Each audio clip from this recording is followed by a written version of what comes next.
क्या middle east में शांति का सपना सिर्फ 12 घंटे का था?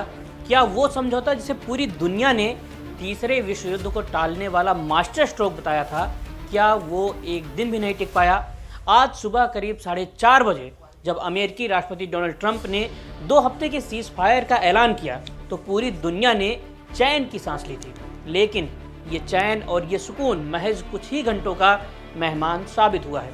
समझौते की स्याही अभी सूखी भी नहीं थी कि मिडिल ईस्ट के आसमान में एक बार फिर मिसाइलों और ड्रोन्स की गूंज सुनाई देने लगी है।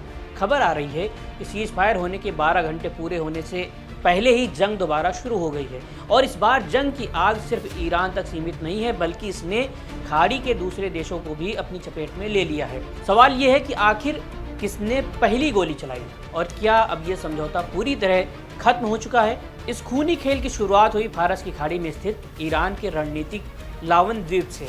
मीडिया रिपोर्ट्स के मुताबिक सीज फायर के कुछ ही घंटों बाद अमेरिका और इजराइल ने मिलकर के इस द्वीप पर स्थित ईरान की एक बड़ी तेल रिफाइनरी को निशाना बनाया।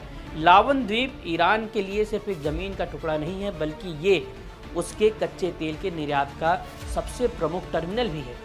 यहाँ हुआ धमाका ईरान की अर्थव्यवस्था की कमर तोड़ने जैसा है।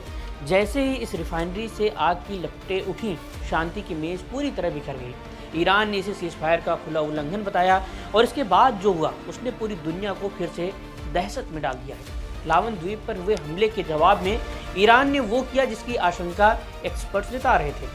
ईरान ने अपने सैन्य ठिकानों से यूएई और कुवैत की ओर मिसाइलें और घातक ड्रोन्स दाग दिए हैं। ये पहली बार है जब इस ताज़ा संघर्ष में ईरान ने सीधे तौर पर इन देशों को निशाना बनाया है। इसका मतलब साफ है कि ईरान अब इस जंग को पूरे मिडिल ईस्ट की जंग बना चुका है। ईरान के विदेश मंत्री सैयद अब्बास अरागची ने पहले ही चेतावनी दी थी कि अगर ईरान पर हमले बंद नहीं हुए तो वो शांत नहीं बैठेंगे। उन्होंने ये भी शर्त रखी थी कि इजराइल को सिर्फ ईरान पर ही नहीं बल्कि लेबनान में हिजबुल्लाह के खिलाफ भी अपनी कार्रवाई रोकनी होगी। लेकिन ऐसा लगता है कि इजराइल और अमेरिका इस शर्त को मानने के मूड में नहीं है। लेकिन सबसे डराने वाली खबर समुद्र से आ रही है। ईरान की नेवी ने स्ट्रेट ऑफ हॉर्मुज को लेकर के एक ऐसी धमकी दी है जिसने ग्लोबल ट्रेड की धड़कनें बढ़ा दी है। अमेरिकी अखबार द वॉल स्ट्रीट जर्नल के मुताबिक ईरान की नेवी ने रेडियो के जरिए हॉर्मुज में खड़े सभी जहाज़ों को मैसेज भेजा है। मैसेज में कहा है कि हमारी इजाज़त के बिना यहाँ से कोई भी जहाज़ नहीं हिलेगा।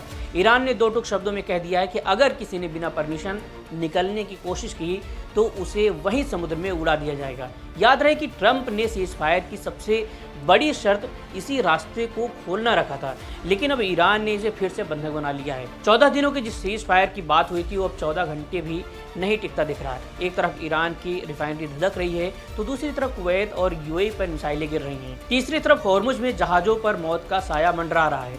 ट्रंप का वो दावा कि उन्होंने शांति स्थापित कर दी है अब सवालों के घेरे में है। क्या अमेरिका और इजराइल ने जानबूझकर सीज फायर तोड़ा है या फिर ईरान सिर्फ बहाने ढूंढ रहा था? जो भी हो, अगले कुछ घंटे ये तय कर देंगे कि दुनिया अब एक भीषण परमाणु युद्ध की ओर बढ़ेगी या फिर कूटनीति को एक आखिरी मौका मिलेगा। मिडिल ईस्ट इस वक्त बारूद के उस ढेर पर है जहां एक छोटी सी चिंगारी भी सब कुछ राख कर सकती है।